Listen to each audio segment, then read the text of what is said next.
Welcome to ప్రజాప్రతినిధి news. Cheriyal పట్టణ కేంద్రంలో స్థానిక గాంధీ బొమ్మ సెంటర్ వద్ద బీజేపీ కేంద్ర మంత్రి అమిత్ షా నిన్న పార్లమెంట్ సాక్షిగా అంబేద్కర్ ని చులకనగా మాట్లాడుతూ అవమానించిన దానికి నిరసనగా ఈరోజు చేర్యాల పట్టణ కేంద్రంలో మండల కాంగ్రెస్ పట్టణ కాంగ్రెస్ నాయకులు అమిత్ షా దిష్టిబొమ్మను దగ్ధం చేశారు. అనంతరం అంబేద్కర్ చిత్రపటానికి పాలాభిషేకం చేశారు. ఈ సందర్భంగా చేర్యాల కాంగ్రెస్ పార్టీ మండల అధ్యక్షుడు కొమ్ము రవి మాట్లాడుతూ అంబేద్కర్ ని అవమానిస్తే భారత రాజ్యాంగాన్ని అవమానించినట్టే అని, భారత రాజ్యాంగాన్ని అవమానిస్తే ఈ దేశాన్ని, దేశ ప్రజలను అవమానించినట్టే అని అన్నారు. ఇంకా ఈ కార్యక్రమంలో సిద్దిపేట జిల్లా కాంగ్రెస్ ప్రధాన కార్యదర్శి పూర్మ ఆగంరెడ్డి మాట్లాడుతూ అమిత్ షా వ్యాఖ్యలు దేశ ప్రజలను, భారత రాజ్యాంగాన్ని అగౌరవపరిచేలా ఉన్నాయని అన్నారు. ఈరోజు అమిత్ షా పార్లమెంట్లో ఉండడానికి, అలాగే తనకు నచ్చిన మతం గురించి మాట్లాడడానికి స్వేచ్ఛనిచ్చింది అంబేద్కర్ రచించిన రాజ్యాంగమే ఆర్టికల్ 25 అని గుర్తు చేశారు. ఇంకా ఈ కార్యక్రమంలో ముస్త్యాల యాదగిరి, కర్క సంతోష్ రెడ్డి, నీలం సన్ని, రాకేష్, ఇతర కాంగ్రెస్ నాయకులు, కార్యకర్తలు పెద్ద ఎత్తున పాల్గొన్నారు. గాంధీ సెంటర్లో చేర్యాల మండలం, చేర్యాల పట్టణ కాంగ్రెస్ పార్టీ ఆధ్వర్యంలో కేంద్ర హోంమంత్రి అమిత్ షా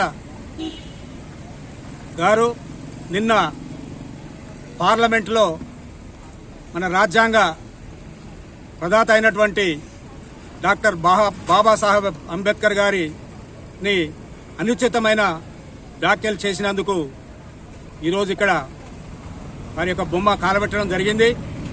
ఈరోజు బీజేపీ మొత్తం రాజ్యాంగాన్నే వాళ్ళ చేతిలోకి తీసుకొని మొత్తం రాజ్యాంగాన్ని కాలరాసే ప్రయత్నం చేస్తుంది. కాబట్టి మన ప్రజలందరం కూడా అప్రమత్తమై ఈ యొక్క బీజేపీ వాళ్లకు బుద్ధి చెప్పి రాజ్యాంగాన్ని కాపాడుకోవాల్సిన అవసరం ఉన్నదని కాంగ్రెస్ పార్టీ తరఫున విజ్ఞప్తి చేస్తా ఉన్నాం. జై కాంగ్రెస్, జై జై కాంగ్రెస్.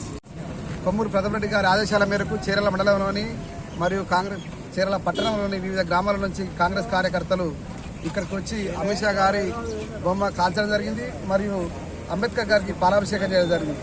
నిన్న కరుడుపాడు అమిత్ షా గారు రాజ్యాంగ దాత అయిన అంబేద్కర్ గారిని అనుచిత వ్యాఖ్యలు చేయడం చాలా సిగ్గుచేటని కాంగ్రెస్ పార్టీ తరఫున ఖండిస్తున్నాము. వాడు రాజ్యాంగాన్ని కలిసిన బిడ్డను అంబేద్కర్ గారిని రోజు రోజుకు అంబేద్కర్ పేరు ప్రకటించే బదులు దేవునికి మొక్కమంటాడు. మరి ఈ రోజు కనుక అంబేద్కర్ కనుక రాజ్యాంగం రాయకపోతే ఈ రోజు మనం ఈ పరిస్థితిలో ఇట్లా ఉండలేకపోయాము. ఓటక్కు కానీ, రాజ్యాంగం కానీ ఇవన్నీ కనిపెట్టిన అంబేద్కర్ గారిని అట్లా మాట్లాడడం బీజేపీకి చాలా సిగ్గుచేటని చెబుతూ కొట్టి బొమ్మ కాలడం జరిగింది కాంగ్రెస్ పార్టీ తరఫున. జై కాంగ్రెస్. షా గారు పార్లమెంట్ లో మాట్లాడుతూ ఈ మధ్య బాబాసాహెబ్ అంబేద్కర్ గారి పేరును పదే పదే తలచడము, కొలచడము ఆనవాయితీగా ఫ్యాషన్ గా మారింది. అన్నిసార్లు బాబాసాహెబ్ అంబేద్కర్ గారి పేరు పలకడం కంటే మీరు ఏదైనా ఒక దేవుణ్ణి, ఆ దేవుని పేరును పలికితే 7 జన్మలు మీరు స్వర్గానికి పోయేవాళ్ళు, స్వర్గానికి మీరు వెళ్లే వాళ్ళని చెప్పి బాబాసాహెబ్ అంబేద్కర్ గారిని కించపరిచే విధంగా నిండు పార్లమెంట్ లో వ్యాఖ్యలు చేయడం జరిగింది. దానిని నిరసిస్తూ జనగామ డీసీసీ అధ్యక్షులు ఎక్స్ఎమ్మెల్యే కొమ్మూరు ప్రతాప్ రెడ్డి గారి ఆదేశానుసారం చేర్యాల పట్టణ మరియు మండల కాంగ్రెస్ ఆధ్వర్యంలో చేర్యాలలోని గాంధీ చౌక్ లో అమిత్ షా గారి దిష్టిబొమ్మను తగలబెట్టడంతో పాటు ఈ దేశంలోని పౌరులకు అన్ని రకాల హక్కులు కల్పించి భారత రాజ్యాంగాన్ని రచించి మనకి ఇచ్చినటువంటి బాబాసాహెబ్ అంబేద్కర్ గారి చిత్రపటానికి పాలాభిషేకం చేయడం జరిగింది. ఈ సందర్భంగా బీజేపీ పార్టీని ఒకటేమే అడగదలుచుకుంటున్నాం.